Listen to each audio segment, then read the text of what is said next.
Welcome to the So You Want to Work in Healthcare podcast. Today we have a very special guest. She is an RN, MSN, also DNP MBA candidate. She's a lead clinical specialist for thoracic perfusion in America and also happens to be one of my favorite social media personalities. So welcome, Lauren Leckliter. Thank you. Happy to be here. Glad we finally got to do this. It's been a long time coming, but I'm happy you're here. And if you guys don't follow Lauren, she's PRN Sarcasm on social media, and she's hilarious. I honestly don't know how you don't have more followers. Like, your stuff is like gold content in my mind. It's niche. It's niche humor. That's probably why. It is pretty niche. It is niche. Today's episode and all episodes on this podcast are not medical advice, and our views do not reflect the views of our employers. So, first question I ask everyone is why healthcare? Why medicine? So tell me about your story. Like, what brought you into healthcare? How did you get here? How did you become a nurse?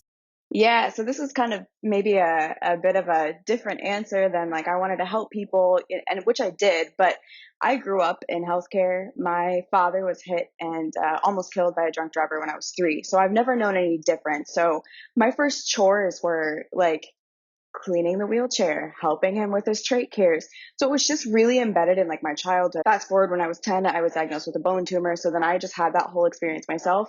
So I don't know that it was ever like an active choice. It was just, I was so comfortable in an environment where a lot of people weren't. And I understood it. I understood the labs. I understood what vitals were supposed to be. So when I started taking some of these like prereq courses, they were so ungodly easy, thank God, just because I had already lived in that environment. And so then I was like, I might as well just do this. I didn't actively choose nursing. I think where I come from, which is small town, Midwest, rural Iowa, where everybody looks the same, prays the same, thinks the same. Only about 34% of adults have a high school degree, and even less have a bachelor's degree. So, and this is great. Rural America serves its purpose, but for young women, we were never really told like, hey, you can go somewhere. You can be a physicist if you want. You can be a physician if you want. It was teacher, nurse, farmer's wife. And those are all really important things. But I think for me that was my kind of ticket out. Yeah. Educationally and financially, I needed to break my own cycle there. And so I chose what felt comfortable and what was an easy path for me at the time. I'm glad I did. I have no regrets, but that's kind of how I fell into it. I mean, that's pretty heavy stuff. Yeah. Is your dad okay now?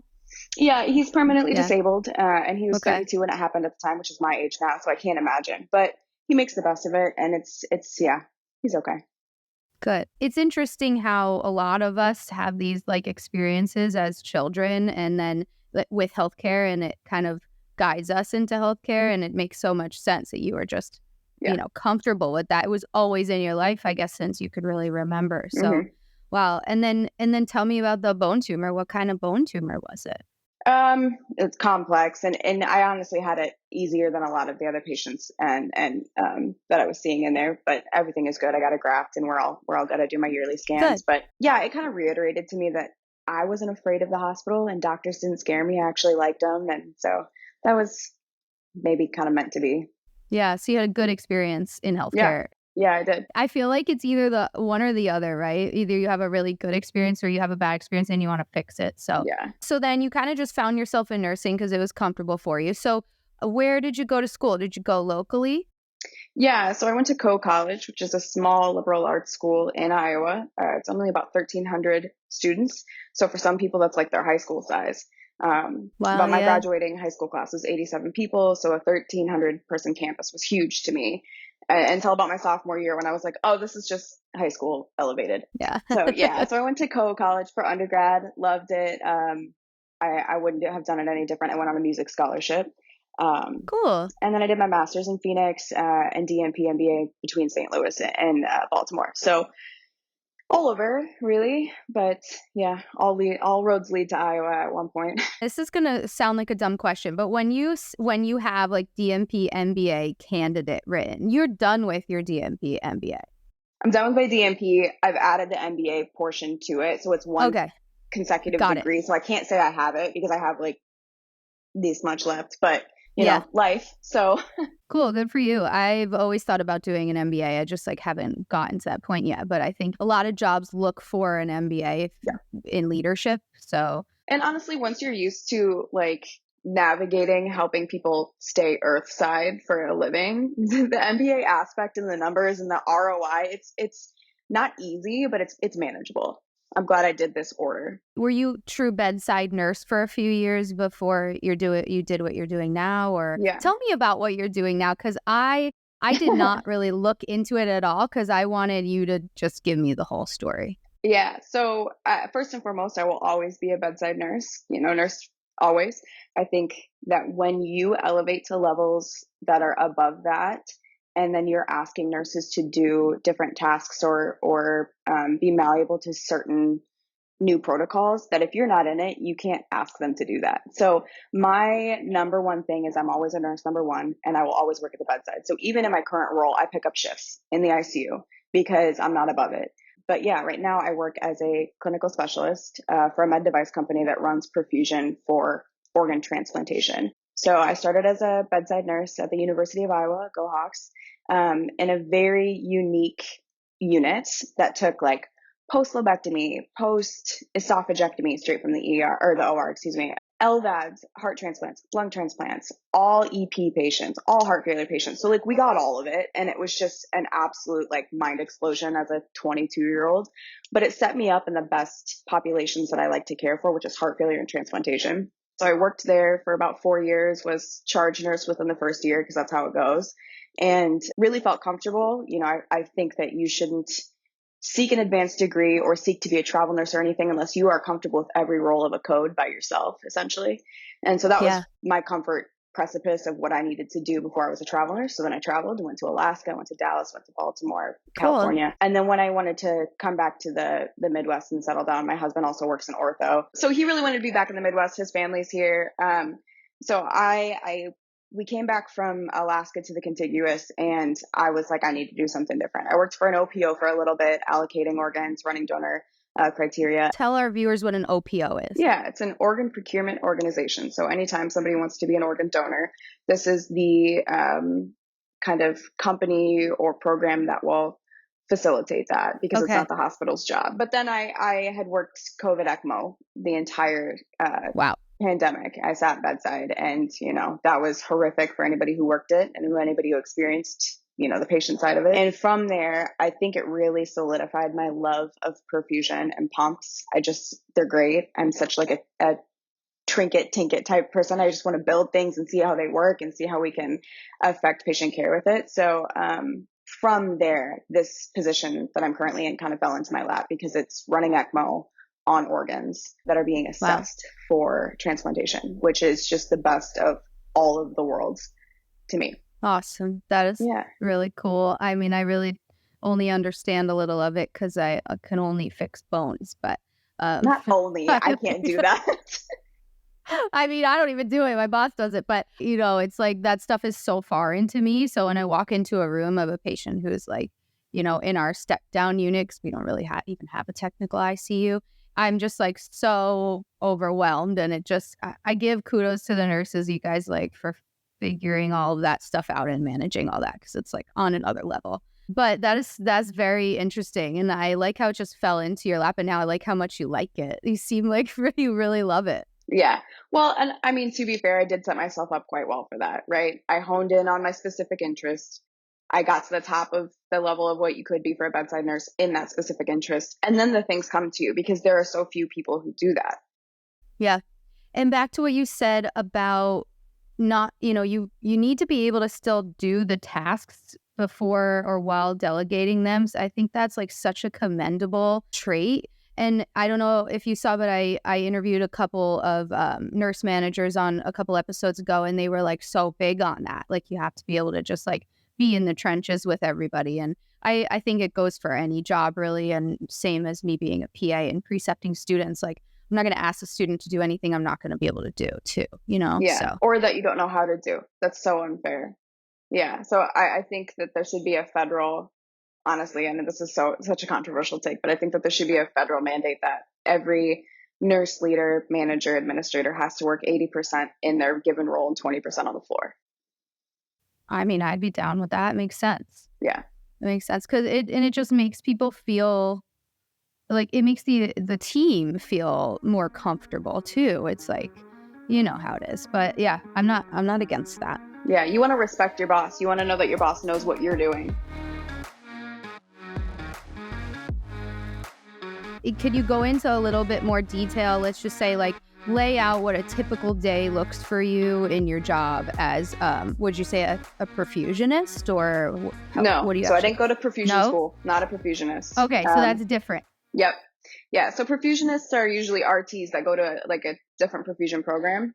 You can be a nurse and go to perfusion school. I didn't. I went the ECMO specialist route. So I was I mean, all roads lead to Oz essentially. But so my typical day as a clinical specialist that works in perfusion for transplantation is, you know, I wake up, I check my emails, I make sure that none of our customers need any assistance with kits or any cases oncoming. If there's a middle of the night case, I answer the phone and I help them run it if I can't be there. But the majority of the time, I am trying to be on site for these cases and I'm trying to help them run them. If not, I'm training. I'm training surgeons and staff on how to run our device and how to run our equipment. And there are multiple perfusion based companies within this realm, and people, can look them up, and there's a couple, and they pretty much all run the same. But as a clinical specialist, my job is to make sure that the surgical staff in the OR knows how to run our device, to be there if I can, and to help troubleshoot anything so that these programs are successful. So I'm in the OR all the time. I'm talking to UNOS and OPTN all the time, which are the governing bodies for transplants. So that's really cool. There's a lot of autonomy in my role. If a customer reaches out and says, we need to do a new training on this device, can you come these days? I schedule myself out a couple of weeks. Like right now, I'm scheduled until June. There's so much planning that goes into it, but then it allows me to have like a life versus the 12, 16, 20-hour shifts that you do in the hospital and where you don't get your scheduled until the week before. So my main tasks are training surgical teams and perfusion teams to run the device and run the protocols so that they can run these procedures. But I also staff them as well. So when a hospital calls me and says, we're in a staffing crunch or we're not super comfortable, will you come help us? I get on a plane. So right now I cover the entire country. Wow. But No big it's deal. fun.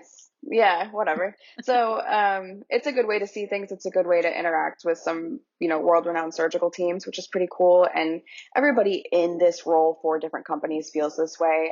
I just am not limited to a territory, which is really nice. Yeah. But yeah, so it's a lot of education based. It's a lot of being an expert in this very niche particular field, which is fun. Very cool. Do you end up traveling a lot?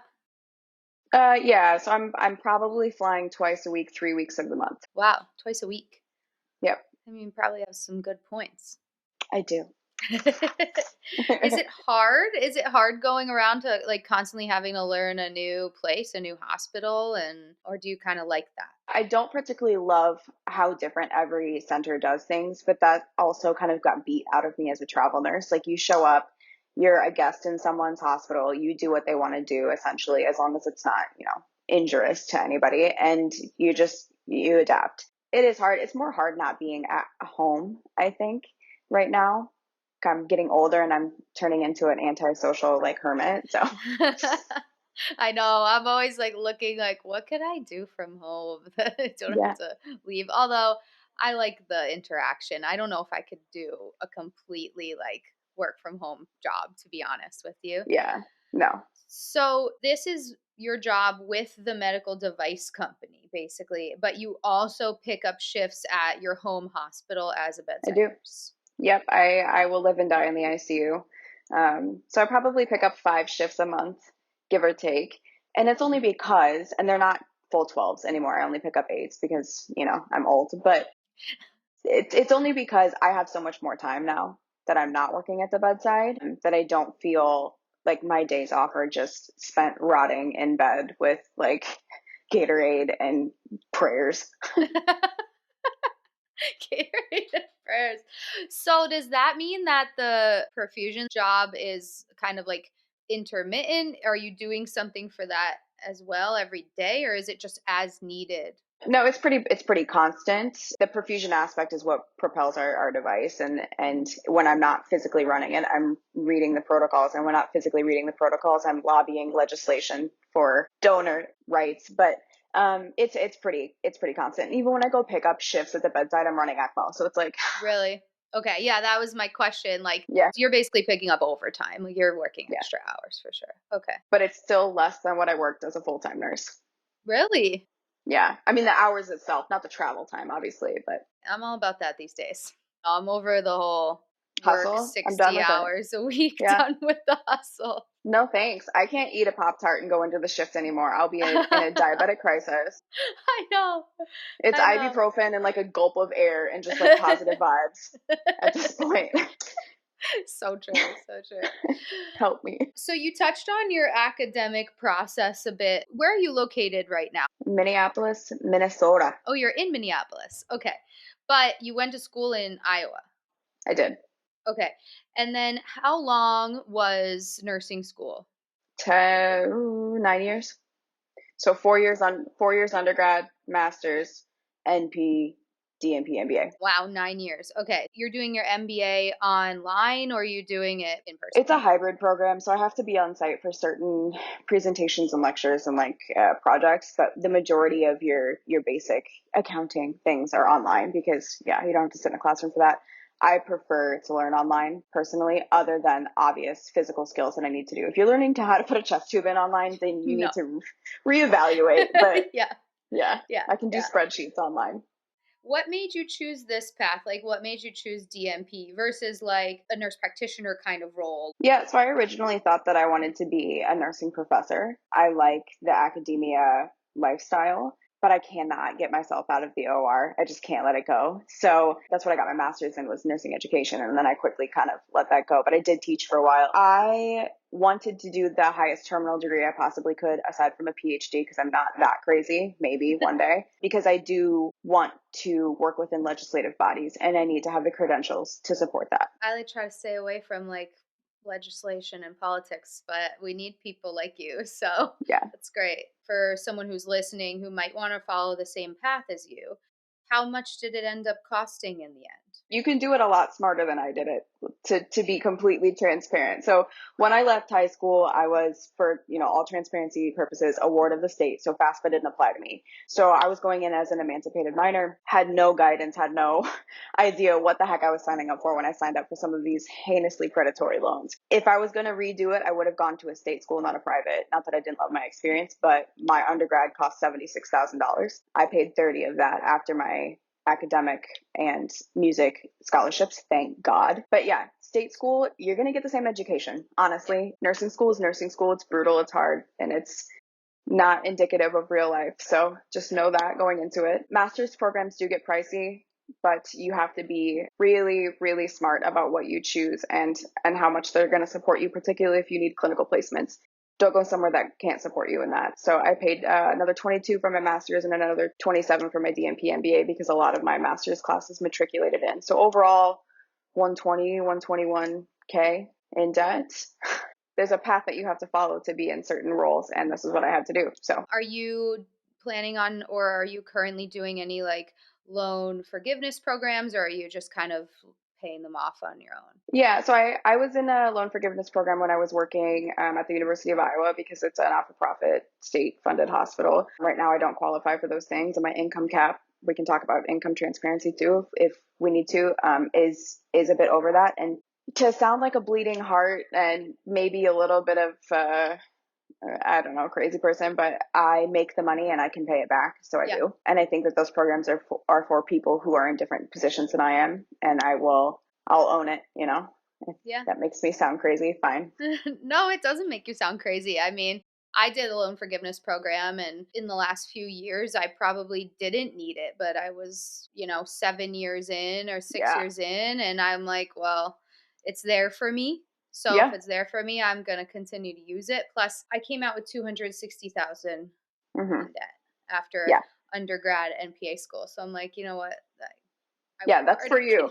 Yeah, I can that's do for it. you. Yeah, And absolutely it no worked. shame. It Yeah. worked out. It worked out. Some people told me it was a scam, but we did it. I know there's a cap on how many people can be in those programs. It's the same reason I don't feel right shopping at Goodwill and like thrifting, right? Like I love Right. it, but that's Yeah. for somebody, and I'm not going to Yeah. mess with it. So Yeah, yeah, no, I hear you on that. So we're all in a lot of debt after we start our healthcare careers, a lot of us. for sure. I just want to know, what did you do for music? Like, did you play an instrument? What did you get your scholarship for?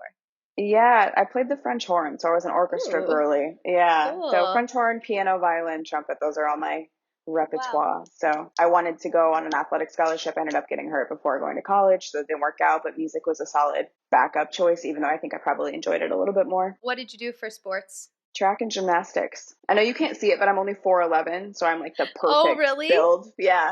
It is so funny when you don't meet people in person. You have like no idea. Like you come off taller than that, I'll I know. say. But like I'm sitting on a bar stool right now, and now I'm standing. Okay, so I am literally the opposite. I have like the shortest torso ever. So when I sit on a bar stool, people think I'm short, and I stand up and I'm like 2 feet Yeah. taller. You're like, oh, okay. Oh, that's so funny. Cool. So I'm sorry you got hurt, but I'm glad it all worked out for you in the end. You said income transparency. You don't have to tell me how much you make, but if you want to go into like how much somebody in your position, because it is, you are in kind of a very specific, more rare Yeah. role in Yeah. healthcare. So I think it's important to know how much somebody might be able to make in this position. 100%. Yeah. So cumulatively, a bad year for me is 200K. My best year was 320. That's amazing. I'm like That choking was on my COVID though. That was COVID, and I was working for it. So and that's everything cumulatively, right? That's bedside, that's social media, that's my job, and that's my bonuses. So when you get into a medical sales company, and no matter what algorithm you fall into, you're eligible for bonuses and or commission. I am not sales, I do not get commission, but I get bonuses based on projects that I do. So that is a nice boost in income. Minnesota pays really well for nurses. I mean, in the grand scheme of things, I moved from Iowa where they make like $24 an hour. Minnesota pays about 68.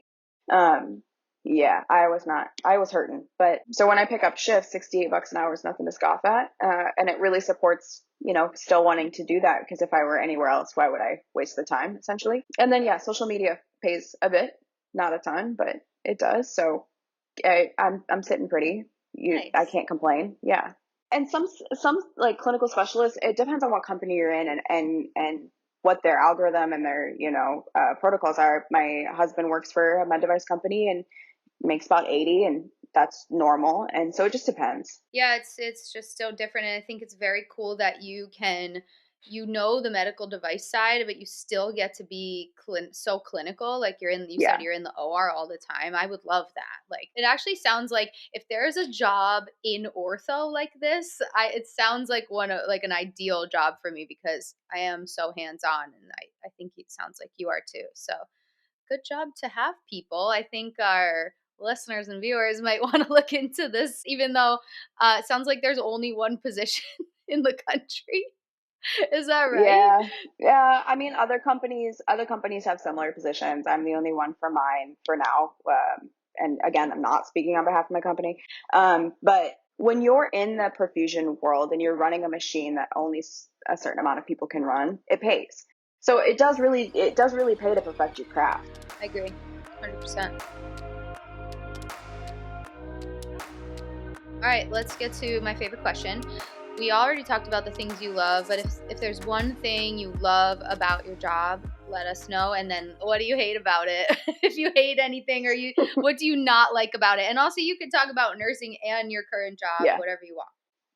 So what I love about my current job and nursing in general is that it's like literal time traveling, because the time when I graduated nursing school in 2014, and if you would have told me that some of the things that we're doing now in healthcare in general would be possible, it would be insane. And prior to that, between the invention of penicillin and the first heart transplant, like there wasn't a ton of big things device wise anyway.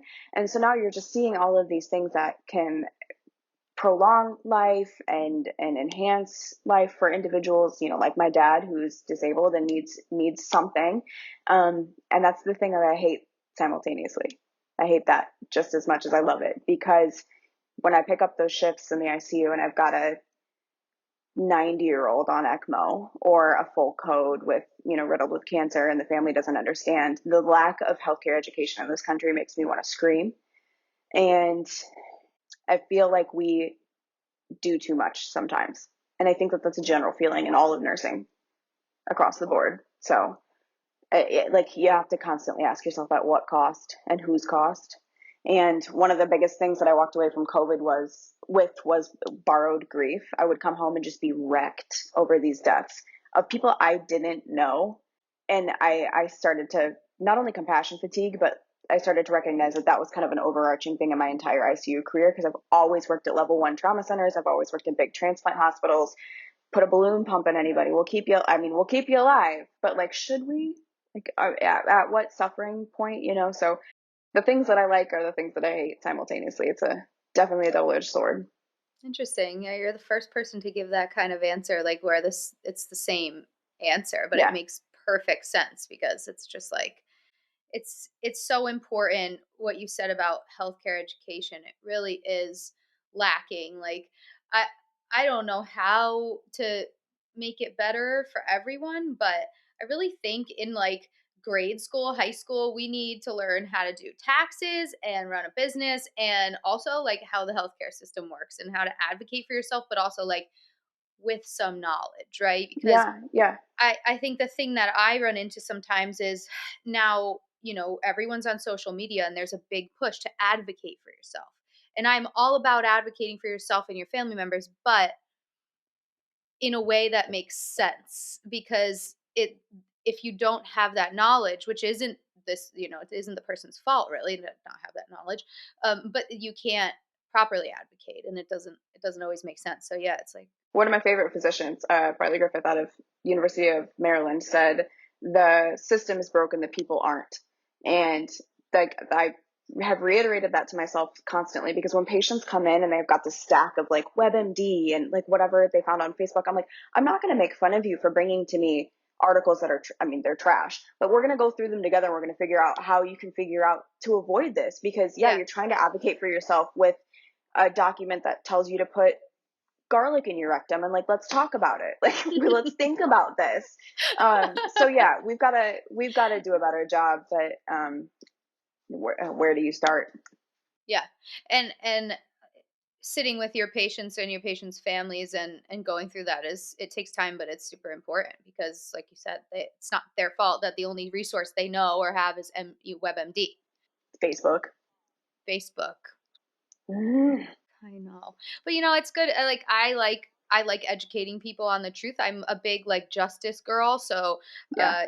like I'm kind of if I have the chance to tell you that maybe the surgery you're thinking about getting is not necessary, like I'm gonna tell you, Yeah, I think that's a big thing in my field at least. But yeah, I agree. Yeah, no, I agree. When the amount of patients who have been like, would you get an LVAD, would you get a lung transplant, and I've been like, no, but I'll help you. Like, yeah, I would not do it. I'm like I told you I was emotional. I'm like thinking about you and COVID and like how I'm like I guess I'm lucky I didn't have to deal with the deaths firsthand, but Yeah. a lot of my colleagues did, and I just didn't. I never got called in to help, so I don't know. But I can't imagine what you guys went through. Like I just can't imagine it. It still feels kind of like a fever dream. Like, it's not something that I sit and think about and be like, oh, the trauma. But sometimes you're like in the refrigerated aisle at the grocery store and you're like, oh, I hate this. Like, this, I don't like this. Or like, I freaked out the other day because I was packaging a shower curtain, and I actually made a TikTok video about this. And the smell smells a lot like body bags. And I was like, I'm going to take a minute from this. But simultaneously, it was such an exercise in compassion. I learned from it. What else do you take away from that? You have to try. And I think every nurse, doctor, healthcare worker who went through a lot of that should have like free therapy forever, in my opinion. Yeah, housekeeping, dietary, all of them. We needed all Yeah. of those people. Yes. So yeah, I Yeah. agree. I will take free therapy. I will take that. Let's real quick end by just discussing your social media agenda. I like to say agenda because I feel like we all have a reason why we end up like on camera. But Yeah. I would say for me, you provide a lot of healthcare humor and comic relief. So what pushed you to start making videos? Well, thanks. That makes me feel good. I accidentally went viral. I posted the first one after a horrific COVID shift where I came home and I poured myself a glass of wine, and my fiance was living back in Iowa at the time because he couldn't be here and he couldn't get sick, and also Wait, was this the one where you were like flicking yep, the wine? I yep. remember that. Okay, sorry, go on. This is Yeah, that great. was it. That was the day. It was also the simultaneous, historical crossover of the George Floyd murder here in Minneapolis. So, like, my city was literally on fire, and my patients were dying, and my family was nowhere to be found because they couldn't be around me. And Yeah. I was just like, you know what? I'm gonna tell the world what it's like, and boy, did I. Uh-huh. So I woke up to like 1.5 million views, and I was like, oh, that Oh was no. mistakes. Mistakes have been made, but I rolled with it because I just don't think that people understand what it's like to work in the hospital. They have no clue. You hear all the time like nurses just pass meds, don't they? And you're like, I wish.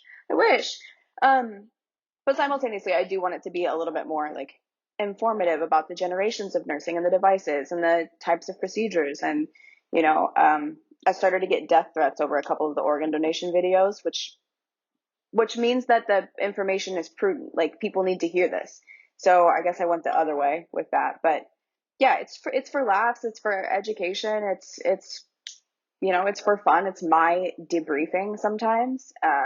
Never, I mean, hopefully never at the patient's like actual, you know, detriment. Like, I don't want patients to Yeah. think that, but when a patient smuggles a peacock in their suitcase into the hospital, like, we should talk about this. This is hysterical. His name was Gerald, and we loved him. Oh, I can't handle that. It happened. Oh my god. Yeah. Yeah, I think the world should know about that. I mean, and if you're smuggling a peacock into the hospital, I mean, don't you realize people are probably going to talk about it? So, Yeah, why are we hiding it if you think it's a good idea? yeah, exactly. I Yeah. think it's a great idea. What I do want to end on is, would you do anything differently? And do you have any advice or one piece of advice for somebody who might want to go into a similar field as you or become an ICU nurse? Sure.